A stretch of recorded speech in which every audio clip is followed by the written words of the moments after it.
This is the eLearn podcast. If you're passionate about the future of learning, you're in the right place. The expert guests on this show provide insights into the latest strategies, practices, and technologies for creating killer online learning outcomes. My name's Laddick, and I'm your host from Open LMS. The eLearn podcast is sponsored by eLearn Magazine, your go-to resource for all things online learning. Click-by-click how-to articles, the latest in EdTech, spotlight on successful outcomes and trends in the marketplace. Subscribe today and never miss a post at elearnmagazine.com. And Open LMS, a company leveraging open source software to deliver effective, customized, and engaging learning experiences for schools, universities, companies, and governments around the world since 2005. Learn more at openlms.net. Hello, everyone. My name is Laddick, and welcome to the eLearn podcast from Open LMS. I am very excited to have my two guests who are actually sitting here waiting for me to bring them on the screen right here. Shazam, Dickie and Garner from a company called Mindtools. Welcome, gentlemen. Dickie, how are you today? Doing very well, Laddick. Yeah, great to be here. Fantastic. Nice to be on the podcast. Now, clearly, you gentlemen are not sitting in the same place. So, D, where do I find you sitting?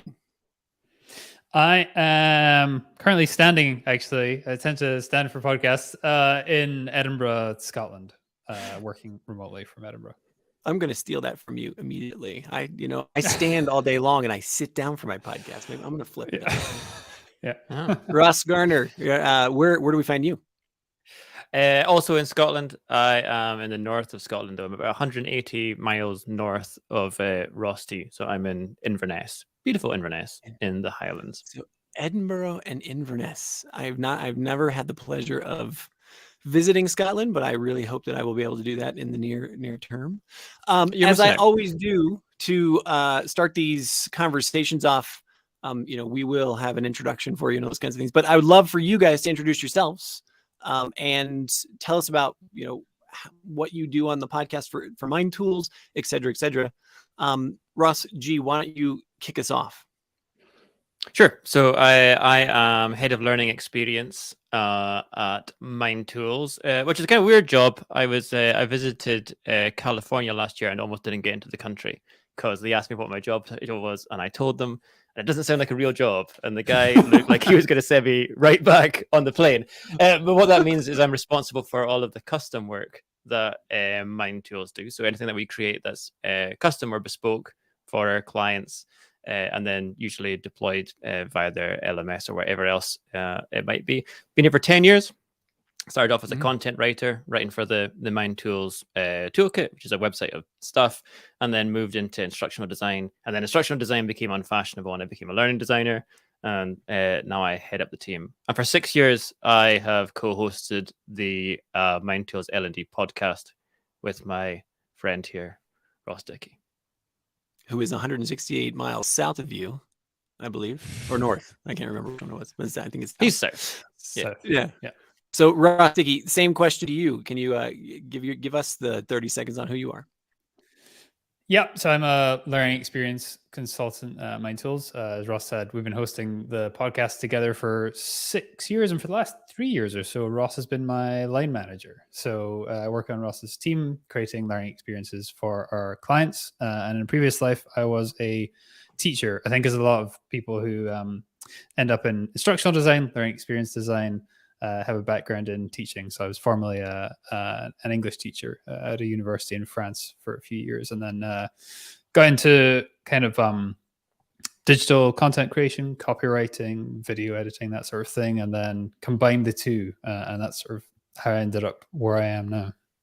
Fantastic. Thank you so much. Well, I'm excited because we're going to talk today about something that's it sounds really boring, but it's near and dear to my heart, which is how do we create digital...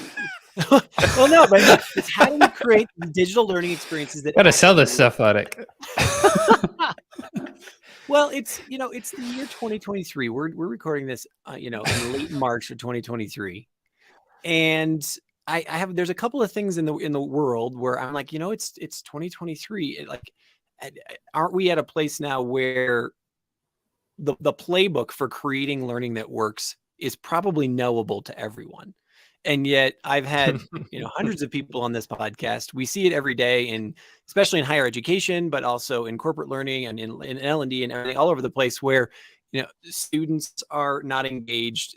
Professors are just kind of phoning it in by throwing up a PDF or a PowerPoint in their learning management system. The complaints, around parents, et cetera, managers, whatever. This is still a cacophony that's happening, but here we are. So that's my first question for, you today. And I'll throw this one to you, Russ G, is where do we start designing learning that works? Like where do we begin? Yeah, so I think I would maybe start with your criticism that your claim that this is a solved problem, because if I were to meet you at a cocktail party, or if you were to work in border security for a major Californian airport, then I think you would make the claim that digital learning doesn't work at all. That is absolutely terrible. I was embarrassed for years to say that I worked in e-learning, because every time I told anyone that, then they would immediately come back at me with, "Oh, we have to do that at work. It's terrible. It takes an hour and you have to click through all these slides, and then there's an assessment at the end." And it's rubbish. And I think that probably stems from, pains me to say it, rapid authoring tools. Made it super easy for anyone to make digital learning experiences. So then you'd have sort of subject matter experts would come in and go, "We need to create a course on absence management," something like that. "I'm going to put everything that I've ever heard about absence management into this course, and then at the end there'll be an assessment, and then that's how we know it works. If people can pass the assessment, then we know it works." And a key question you want to ask there would be, could people pass the assessment without doing the hours worth of absence management training? That if they could, they haven't really learned anything, or you're certainly not measuring whether they've learned anything. So to your question, how do we start creating stuff that works? You'd have to ask the question, what do you mean by work? Like, what is it that you're trying to achieve with this thing? Which is a deceptively simple question. When we scope these projects with clients, that's probably a 2-hour long conversation, at the end of which we've kind of got like one line that's like, "This is what you wanted to achieve." Okay, now we'll go. You get to it like, what's the learning outcome that you want to achieve, and ultimately. So let me ask you this. So you have the privilege of being in a place where you are in those consultative, situations where someone's about to pay you probably a decent amount of money to, build or help them design learning. How often is it that they show up and they really don't have that solid idea of what their learning outcome is? Like, is that every single time, or does it always need refining, or do you have people come in and be like, "Look, we've really thought about this. Here's where we want to get. We're just not sure how to get there." You want to take that one, Rusty? Sure. Yeah. So I think the sort of cop-out answer is that it kind of depends. So I think some clients we work with have pick thought a lane, about this. man. All right, I'll pick a lane. Well, I think Ladek, you said at the beginning when you were suggesting, I don't think you were suggesting it was a solved problem. I think you were suggesting that, despite the fact that we've been talking about this for a long time, it's amazing how often you come across situations where it hasn't really been thought through that well. L&D has been given an order from the business. We want a course on this, and often that's where we get involved. And so the outcome, as they're seeing it early on, is sometimes just, we need a course on, I don't know, this policy or whatever it might be.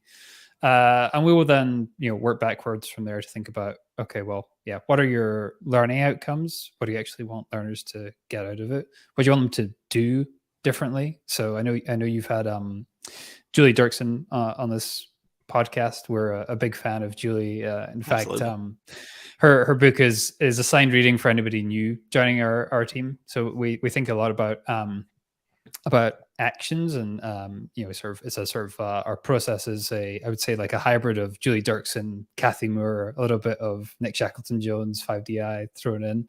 But essentially, we're thinking about, what is it the learners want to do? So what's your learning outcome? And then also, what's the business outcome? So why is the business spending money on creating this course that is decided it needs? And what would success look like? How often, and I'm interested to see like where this question lands. Do people, and before I do that, I want to make a call out to IM Edhat, who has joined us over on LinkedIn, and she agrees with you. It's every single time, that you're working with, one of your clients that you need to define learning. But thank you very much for that comment. I It's appreciate difficult it. for us to say that. It was just very, very common, but it's difficult because if any of our clients are watching it, I want them to feel like they're the exception to that. You know who you No, are. I wasn't talking about Wink, you, wink. miss, $10,000 a month client. No, but so I get the thought to that is, I'm thinking about the corporate L&D space right now, and I'd love to see if we can sneak into maybe higher ed, and if you guys ever play in that field. But since we're thinking about L&D right now, how often is it that you then enter those conversations and you start, hey, well, what's your learning outcome that you want to achieve? And literally there's that collective like, oh man, this is going to take time. You mean we're going to have to work at this? Like, is that an often thing, or do most people come to the table and they're like, yeah, right. Yeah. Like I really want to dig into this and we want to invest and we really want something, because the pace of business, the pace of change, we know that learning always still gets that sort of back seat. So what happens there? It's what happens there? I don't agree with the characterization that we would be disappointed by this outcome. So normally what happens is a client will ask us, they'll come to us and say, we need some e-learning in X. So I can give an example. So Scottish Enterprise are a public sector body here in Scotland. They're an economic development agency, which means that they are responsible for growing Scotland's economy. Right. So they came to us and they said, we need some e-learning on exporting. We want to help Scottish entrepreneurs export stuff overseas. So traditionally, your learning outcomes might be like, I don't know, what is exporting and like what are rules around exporting it and these kind of things. And so we spent some time with them. We won an award for this. This is why I can talk about it. We were talking in the green room about what examples can we use. We tend to be able to talk about a kind of subset of examples, normally the successful ones, and we could talk more vaguely about the less successful ones. But so what did Scottish Enterprise want to achieve? Well, they wanted to grow Scotland's economy. That is their mission as an agency. Okay, and then there's a team within that. How are you going to grow Scotland's economy? Lots of different ways you can do that. One is to increase exports. And within the exports team, there's a sub team who are responsible for upskilling Scottish entrepreneurs on how you do that. So we have these kind of like different levels of like organizational outcome, but they kind of scaffold up to the overall thing. So if you understand what the business, or in this case, the agency wants to achieve, and then you understand the particular slice that you're working on, how does that contribute to the overall goal? Then you've kind of got one piece of the puzzle. And then from the other side, then you have to ask, okay, there's Scottish entrepreneurs who are going to join this program. It was a blended program in the end. It kind of was like 12 e-learning courses and 4 workshops and all sorts of different stuff. What do they want to achieve? Because if they want to achieve something that's different than the organization wants to achieve, that you're going to find that out at some point, and you'd be better off finding it out at the start than at the end when everyone says your program's pointless and it didn't give them what they need. So what do they want to achieve? They want to grow their businesses, and they want to do so taking as little time as possible out of their business, and really coming up with something concrete. So what we did with that project was it actually kind of shifted away from we're going to learn the theory of exporting, and it moved into, over these 12 e-learning courses, we're going to create an export plan, which is a strategy document that you can use to grow your business. And you're as you're going through it, we're basically holding your hand as you're creating a practical working resource that then you're going to use with funders or investors when you're speaking to a bank, when you're speaking to potential partners overseas. We're going to have all these questions about your export strategy, which you can now answer because you've documented it by going through this program. But you need to make sure that what that group of learners is looking for and what the sponsoring organization is looking for are in some kind of alignment to be able to have any kind of success. I love it. And so I love how you shifted from, oh, hey, let's learn about exporting to something super practical, which I'm sure the entrepreneurs who own these businesses were grateful for, because that's usually what they want. Hey, look, I want to get something done rather than have theory-based kind of stuff. Talk to me about that, circling back again we're here in March 2023. how often do export laws change? How often is there a shift in something that they need to keep up with? You have to update this training, these 12 different courses, those kinds of things. Is this something that when you walked into that design conversation, you were able to say, look, we're going to have to revisit this, what is it, 6 months, every year, to make sure it's updated, and that kind of thought? Yeah. So I don't know if you've been following the news over this side of the world, but export laws changed quite a lot. There's, I didn't want to name names. I got some friends here in Mexico who work for that other government, so Yeah, for sure. I need to check that. I haven't checked today because Ross and I are in Scotland. We're still in the UK as of now. Is that correct? As of today. Ross, last I checked. No update on that so far. Okay, so yeah, things could change quite quickly. It's so funny that you said that. I literally have had this conversation like 4 times. Anyway, go. We always design our content though kind of with an expectation that stuff's going to change, and so this is kind of feeds into our tool choice. So we tend to use the Evolve authoring tool from Intellum. We do that for a few reasons. One is it's super quick to design in, so you can kind of throw stuff together and move stuff around. You're not tied to decisions that you've made. It's really quick to update, and also our clients can update it themselves. So all you need is and I don't work for Intellum, so I mean, shout out to the guys there. I wish I should got an affiliate link for this. We all need an affiliate link for this. Put that in the show notes immediately. But one of the reasons we use it is we can just give the SCORM files or whatever it is to our clients, and then if they want to set up an account with the Evolve authoring tool, they can import it and update it themselves. And a lot of our clients, about 80% of our business is kind of repeat business each year, either updating previous projects, revisiting them based on feedback, or new projects with the same clients. So yeah, we assume updates all the time. Fantastic. Rusty, I want to ask you this too, is like, so when you're thinking about updating, how much of that comes back to the feedback you're receiving from the learners themselves? Like, we know that, okay, we'll stick on this examples that, export laws change and, business requirements change and those kinds of things. But how much of it is that this particular agency listening to feedback from the entrepreneurs? They're saying, hey, this module was pretty lame, I didn't really like that, but this one, oh, we really love this one. Like, what's the process for getting that kind of feedback loop? Yeah, so I mean, that's something that we'll try to build into every project that we work on. Like, ideally, we will be piloting any sort of intervention with a test group of learners to see how it's received, to make sure that the thing that we've developed actually meets their needs. Ideally, we're going to have spoken to learners while designing the intervention, and then we're going to test it.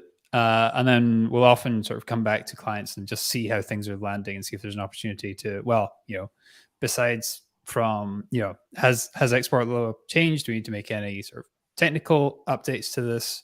How's it landing with learners? What kind of success are we getting out of it? What are the metrics that we're seeing? And then how can we create like a version 2.0 and iterate on it from there? And so where does evaluation come into this equation in terms of evaluating learner outcomes? Are they achieving that goal? Evaluating the effectiveness of what you've produced, evaluating whether or not the client is satisfied. Can you talk me through those levels? Or maybe I'm not sure who's better equipped for that. I guess we can the Scottish Enterprise maybe, and then do you want to do sort of more broadly? Does that make, because other Ross didn't work on the Scottish Enterprise project, so maybe talk about that. But I was going to try and stumble my way through you've made a magnificent job of it. So we updated that. I've just shared a case study in the chat, the private chat. So maybe Ladek or producer Chris maybe could share it more publicly. But we just updated that case study in the last couple of months because we got some more feedback about some of the entrepreneurs who has started to generate revenue off the back of this export plan that they created. And that is the ultimate outcome. So, I mean, we're kind of talking about learning outcomes, but we tend to think more in terms of project outcomes. And the project outcome there was, we want to see more money coming into the Scottish economy, because the people that have been on the program are actually having export success. So we could gather stuff like it used to be a face-to-face program, and then we turned it into a virtual program. So the program paid for itself in 2 years. So that's one way of measuring it. Okay, so that's saving public money that can then be reinvested in something else. That's a good outcome. Learners enjoyed it, and then they gave us good feedback, and they felt more confident doing what they were running their business overseas. That was a good outcome as well. But the real outcome was, did they actually then go on to sell any products or service overseas? And we've started to see some of that data coming back now. So there's like, I mean, Will Tallheimer would be a guest on our show sort of 3 or 4 times. He has this LTIM model. I don't know if you've ever talked about that, but it kind of is like, so it's like 8 levels of how you would measure a project. And it kind of starts off with, did anyone turn up? And then increasingly like sophisticated metrics up to, did this actually achieve the thing that it's out to achieve? I was talking at the start about what do we mean by work? Well, we mean it worked on its own terms. It achieved the thing that it was designed to achieve. Really hard to measure that. We started to do that with the Scottish Enterprise Project, and our case study reflects that. And I'm sure we can link to that in the show notes or whatever. But maybe 100%. Ross could talk a bit more broadly about evaluation in general. Yeah, well, you asked where evaluation comes in. I think it comes in right at the beginning of a project. So as part of our process, we will think about, well, what is it you want to achieve? And then how are we going to measure that? And actually, Ross G wrote a newsletter article. Our newsletter is called the L&D Dispatch. Quick plug, hope you don't mind.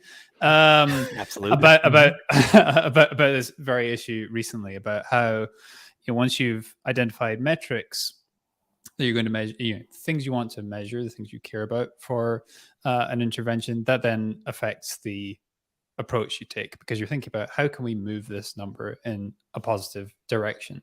So I think it's key to identify up front, how we're going to measure whether or not the thing that we've done has been a success. We use Will Tallheimer's LTIM model as a basis for that. So starting with attendance, through like sort of satisfaction, through scenario-based decision making, through learning transfer, and then up to the kind of business outcomes that Ross was describing with the Scottish Enterprise Project. So I want to ask, what I would call from my side of the pond a curveball, and that is, so we've heard, here's Scottish, the Scottish Export Agency, clearly a success and whatnot. What would be an example of going through this design process, looking at evaluation, looking at outcomes first, looking at how we're going to measure this, those kinds of things, that ultimately it doesn't work? Like it doesn't, like, why do interventions or education initiatives, learning initiatives fail? Is there a reason? Are there many reasons? Is it unique to each situation? Like, what has been your experience in that? So I'll make a bold claim. It should never not work. If it's not working, you're not doing it right. Okay. So that's kind of the that's why the agile methodology exists, right? You sort of do stuff and then you test it and then you iterate on it. So for example, we did a project with an airport. I'm going to be vague about this one because they haven't signed off the case study. Yeah, totally cool. No worries. But they were looking to develop a learning culture. And the way that they were going to measure this was using the Mindtools toolkit. So this is our website of like stuff that helps you perform at work. Now that's a kind of a proxy measure, and I think proxy measures are something that come up quite a bit. It's difficult to measure culture, but they don't have to use our website. Just it's not mandatory. They can just do it whenever they want. So if people are choosing to go to it and using the resources, those are all performance support resources, really short, like 5-minute things. Then that would be an indication that people are thinking about learning. To get people to look at it, you can't just launch a platform. And I mean, you guys will know this at Open LMS. You can't just turn it on and expect people to go and use it. You have to make it easy for people to access. You have to have like single sign-on would be an example. You have to have resources in front of people when they need it. You need to have constant nudges to remind people to do it.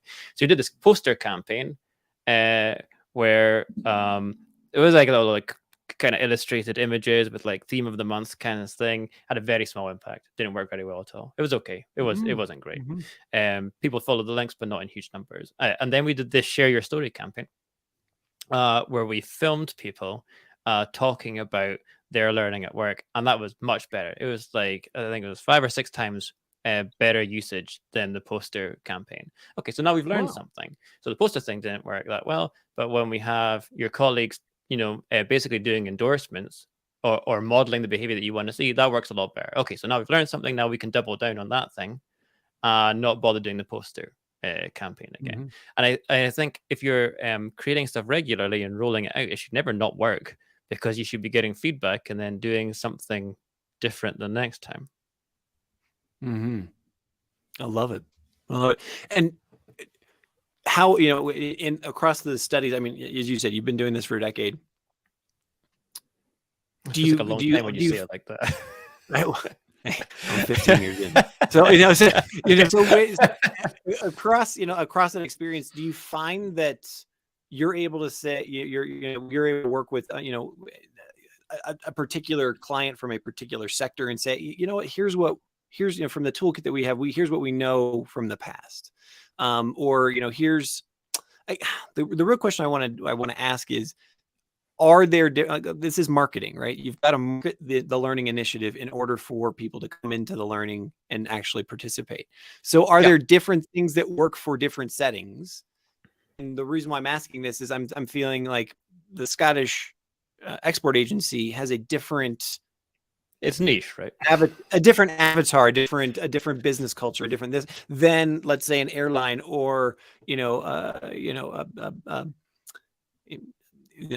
producer of consumer goods, those kinds of things. So do you find that different things work for different, or are humans generally turned on and attracted by the same things in these kind of marketing efforts? I think there's probably similarities. So we're very fortunate in that the company that we work for in 2017, I want to say, acquired Towards Maturity. I don't know if Towards Maturity have much of a presence, or if they had much of a presence in the US. Have you ever heard of them? No. So they were set by the UK government, basically to help upskill the UK, and they're a benchmarking and research supplier. So they would gather data from L&D teams, mostly in the UK, gather all that data, run the numbers, create an annual report. They would give you, say, Open LMS or any other company that was interested and signed up for it. They would tell you how you were performing versus other companies. And they've done that for 25 years, something like that. So in 2017, they were acquired by Mindtools. So now we have this in-house research team who have 25 years worth of data on L&D segmented by sector. So I think we're pretty confident that people generally learn the same way. Like, learning science is kind of applicable globally, with maybe some slight cultural differences. But we can also run the numbers. And I say we, it's not me that does it. I haven't got a clue. But we have a team who will run the numbers, and they create for us basically like industry insights. So, for example, they did one recently on local government. We're trying to remember these numbers. They might be slightly off, but the principle works. Let's not let the facts stand in the way of truth. It was that it's like 77% of people of L&D teams in local government have struggled with evaluating impact. It's the wrong way around. That's the wrong way around. Yeah, that's right. Have struggled evaluating impact. Only 14% have the skills to do so. So you have like this massive need, right? We need to do this thing, and a very small number who actually have that capability. So that's a useful insight if you're going into conversation with someone that's working in local government, because they probably struggle with this. Well, that's the thing that that we can help with, and we've got these researchers that can help as well. So I think people learn the same way, but there's definitely differences from industry to industry, and maybe in terms of the challenges that they have. I love it. I think as well. Go ahead. Yeah.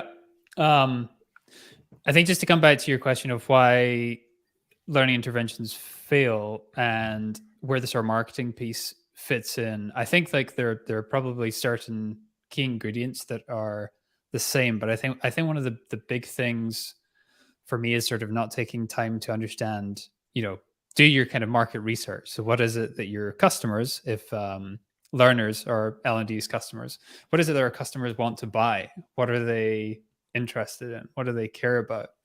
And then also if you're promoting a learning intervention, you're trying to get engagement with it.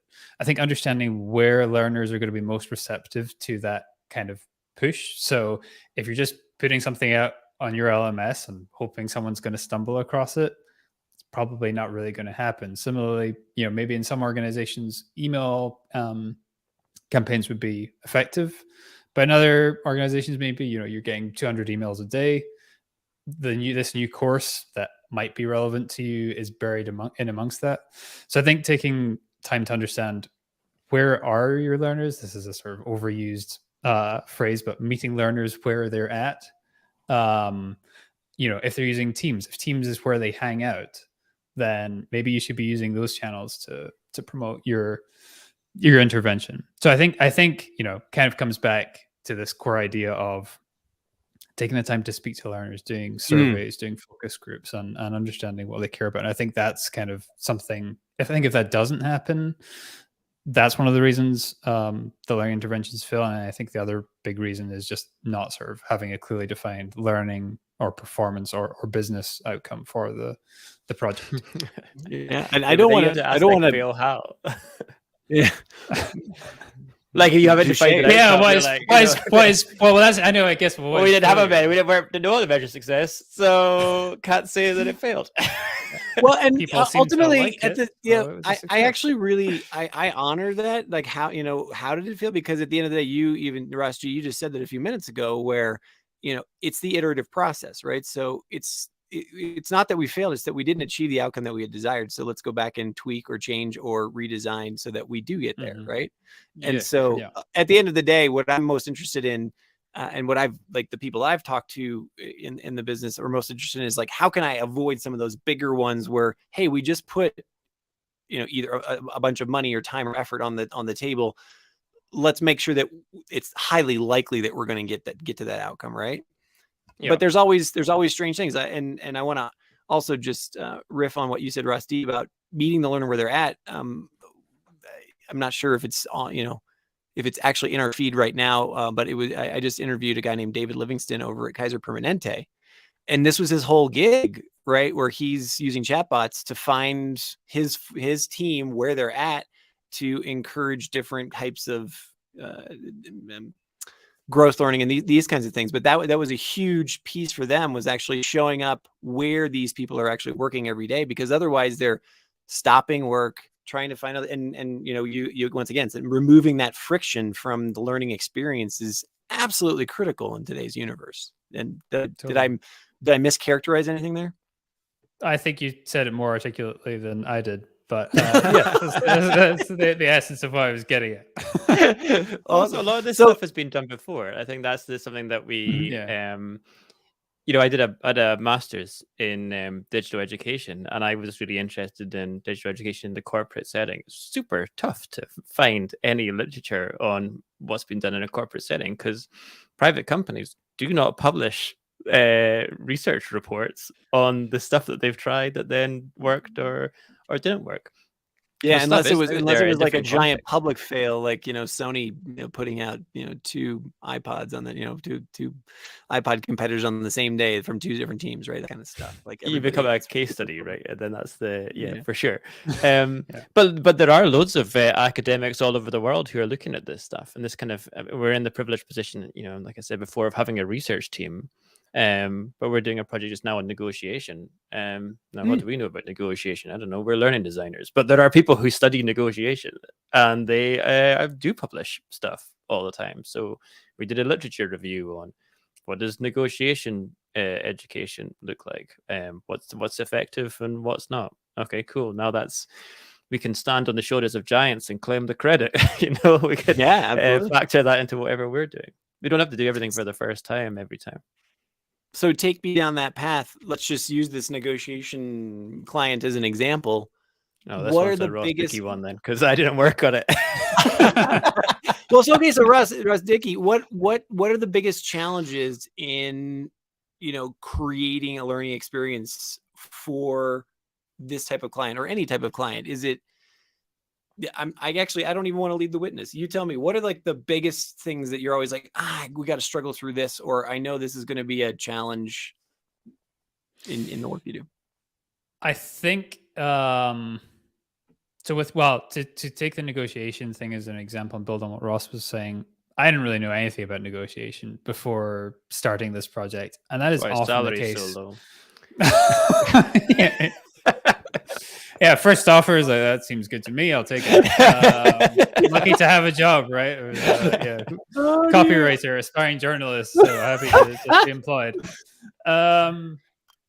No, so I think that's often the case. I mean, there's some kind of greatest hits topics in L&D, like health and safety, data security, those sorts of things. You see over and over again, and you start to build up a little bit of subject matter expertise there. But I think often the problems that we're trying to solve are so niche that you come to them with this sort of we like to think of it as useful ignorance. So you can ask a lot of questions which might seem frustrating to the SME, or obvious, the answers to which might seem obvious to the SME, but actually it kind of encourages them to think about it more from a learner's perspective. I think that can be a bit daunting, but it's also kind of what I find fun about this job. I'm just like a nerd. I think the more you know about any subject, the more interesting it becomes.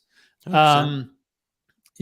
And then I think otherwise, particularly when we're thinking about designing kind of e-learning, I think often what we're coming up with is, if you're thinking about what you're designing within the scope of a digital learning experience, you're often coming up with proxies for the thing that you actually want your learner to do. So if you're designing an e-learning course around negotiation, a lot of the struggles people have with negotiation come from a lack of confidence. It's a unfamiliar setting. Maybe you're not used to negotiating as part of your job. It's kind of confrontational. It feels a bit awkward. Maybe don't really know what the market rate is for something. And so it's difficult to simulate that feeling in an e-learning solution. So I think it's, often it's thinking about, okay, well, we can't really replicate that feeling in e-learning. So it's then thinking about, okay, how can we best replicate that? And so maybe this is better suited to a blended approach where we're kind of easing them in, where their comfort level is a bit, is higher when they're, being introduced to this topic.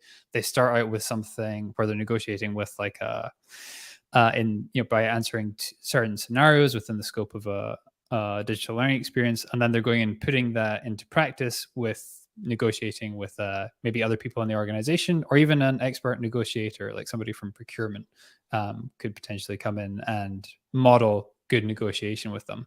And there they're going to feel that stress that comes with negotiating with a real person, but it's still going to be in a safe environment. So you're kind of scaffolding up. So I think it's figuring out the challenge. I think is often just figuring out what is the best approach for the thing that we want the learner to be able to do. Okay, excellent. On scale, Russ, do you have anything you want to add there? Yeah, we were talking about this today, actually. I think that's why probably Ross has gone to that example. We were talking about if the you really want people to, if you want to change behavior, really experience something that they're going to remember forever. So one example we had was if you're in a position, so you work in a train station or an airport or whatever it might be, some kind of like busy location, and you have to interact with passengers, some of whom are visually impaired. What is the most effective way to get people who work in that environment to empathize with the visually impaired? So probably it would be to blindfold them or give them some sort of like something that's going to impair their vision and have them go through the environment. They have to get on a plane or get on a train or whatever it is. They're going to remember that probably for the rest of their life. It's super difficult to scale. So then how do you do that to a population of 5,000 employees without having, everyone's going through the environment all the time? Maybe you would use like 360 video, something like that, with kind of like a slightly like blurred effect on the lens, or maybe you could just like 2D video where you do animation. You're trying to find things that are going to, as close as possible, approximate the experience of someone in order to build empathy. And then by building empathy, you're encouraging the learner to care about this thing. And then act off the back of the experience. So now that you've experienced it from the point of view of your end customer, what are the things that you could do differently to make that a less stressful experience for the person who has that impairment? so many different unique scenarios that you guys have been a part of. I want to, I know your time is precious, but I have to ask the question, with all of the work that you've done and all of the experience that you've had in the last 3 or 4 months, we've had this sneaky little thing called ChatGPT and AI, and we'll bundle it all together and call it, the AI evolution is coming for us. Sure. How has that made you rethink? How has it made you seeing different demands from clients in terms of speed of turnaround or pace of change? What are you thinking right now in terms of how is this a massive asset? How is this a disruptor? How is this fantastic and scary all at the same time, as somebody who, two people you've been doing this for so long? Ross Rusty, is you kind of first. the AI nerd. Yeah, I have thoughts, but yeah. I'll maybe start with client expectations. I wouldn't say that client expectations have changed in a way that I've noticed, in that, I don't think there's a sudden expectation that we're going to be turning around content around faster because we're using AI. I think I've mostly been using it as a sort of as a way to generate creative ideas, as a sort of starting point that we then build upon by having a sort of brainstorming session within our team. I think, kind of thinking further ahead, a lot of the work that L&D does is focused on solving kind of problems that are just an inherent part of being human. We're not machines that can consistently perform an action correctly on a sort of consistent basis. And I think thinking about what L&D does, that's going to change. I think just with as more and more jobs become automated, those problems that we're being asked to solve, I think, are going to switch from kind of process focused activities towards maybe more sort of soft skills and the way that we treat one another at work and those kinds of things. So I'm very excited about it. I have way more questions than answers or insights, but I think it's undoubtedly going to change the way that we work, and that goes for L&D as much as any other part of the business. Ross G, you want to put your 2 cents on there? Yeah, I'm slightly horrified by the prospect of what might come. So I don't want to I'll bookend this show, because at the start I was slamming rapid authoring tools for there just being an enormous amount of junk produced. Well, imagine we could automate the production of that junk. So the client goes, I've got this problem. I need a course on exports, how to export. AI is never going to go, well, what is it that you actually want to achieve here? And we'll work backwards from that. It's probably going to go, sure, here's 18 hours of stuff on exporting. Do you want more stuff on exporting? So I worry a little bit about this. And then the other thing I find from a kind of workplace productivity point of view, because I was looking at Google's got this their version of ChatGPT kind of built into their tools now.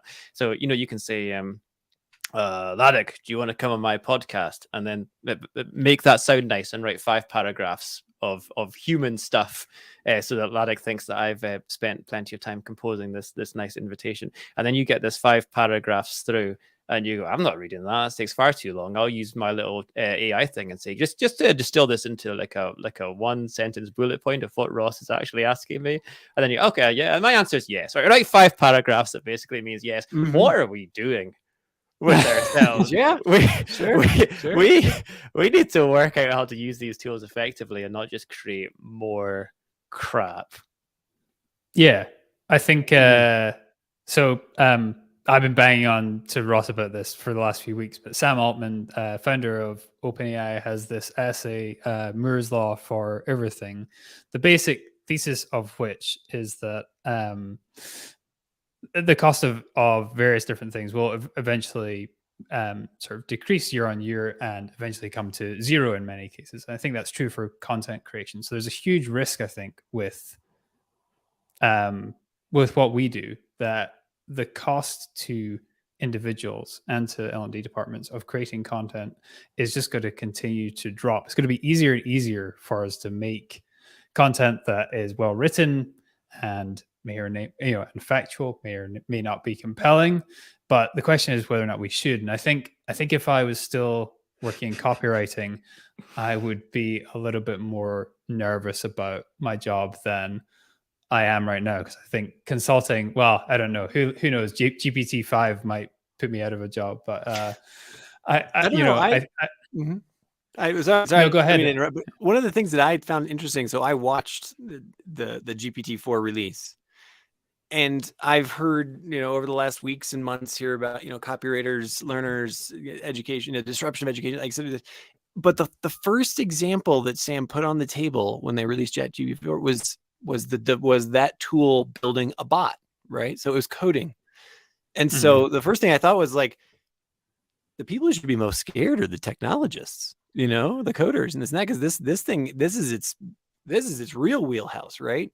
And so it's just there's no industry that isn't potentially disrupted. But I come back to this now. It's become my refrain of, and I really am glad to hear both of you have echoed this, is that it's the human experience that is still the critical piece. And we've known this since days of yore, right? Where it's like the reason why you were an apprentice to a blacksmith was because somebody can't tell you how to be a blacksmith. You got to go bang the piece of metal and, be in the smithy and all that, you know what I mean? And that still applies today, right?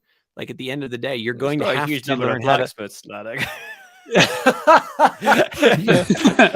kind of been automated, but I think I know what you mean. But you know what I'm saying here. But it's just like at the end of the day, you've got to, the actual experience, the human experience of whatever it is really the critical piece in the learning. At least that's my hypothesis. That's my preposition that I'm going forward with. So interesting. It's dangerous to make predictions, I think. And I realized, thinking back about my own prediction of the emails going back and forth as active translation. The problem in that system is not the AI; it is the pink, fleshy, human, mushy blood and guts bit that keeps doing crazy things with AI. So. I have concerns about the humanity, maybe in a way that you feel more positive, Laddick. I'm going to stay optimistic. Yeah. Ross, Dickie, and Ross Garner. Say again. We should stay optimistic up until the point that the sun sets. I hope smiling so. as the sun goes down on humanity. Sorry, you were trying to do like a nice, like enthusiastic American. I will do it now. I will say, Ross, Dickie, Ross Garner. I really appreciate you coming on the show, spending your valuable time with us, talking about how we create effective education or effective learning, especially in the setting. Great examples of successes, challenges, techniques and whatnot that you've used over your careers. Where can people find you? Like who should they, where should they go on the interwebs to contact you about, learning more about this? You want to go first, RD? Sure. So you can find me at Ross Dickie MT on Twitter, or look me up on LinkedIn. If you search for Ross Dickie and you're in the learning space, I think there's a good chance you'll find me. And I am Ross Garner, MT, on Twitter and also on LinkedIn. We also host the Mindtools L&D podcast. We're coming up to 350 episodes, so we have wanged on about this stuff for quite a long time. We write a weekly newsletter, the L&D Dispatch, that can come to your inbox every Monday. That's lddispatch.com. And finally, I know, sorry, this is like a really long list of plugs. Mindtoolsbusiness.com is our company website if you want to find out about our products and services and buy stuff. Fantastic. Thank you so much for taking the time out to be on the show today. And I wish you the best, I guess, for you, the evening coming up. Yeah, thanks. It's a privilege to come on. Thanks for the invitation. Cheers.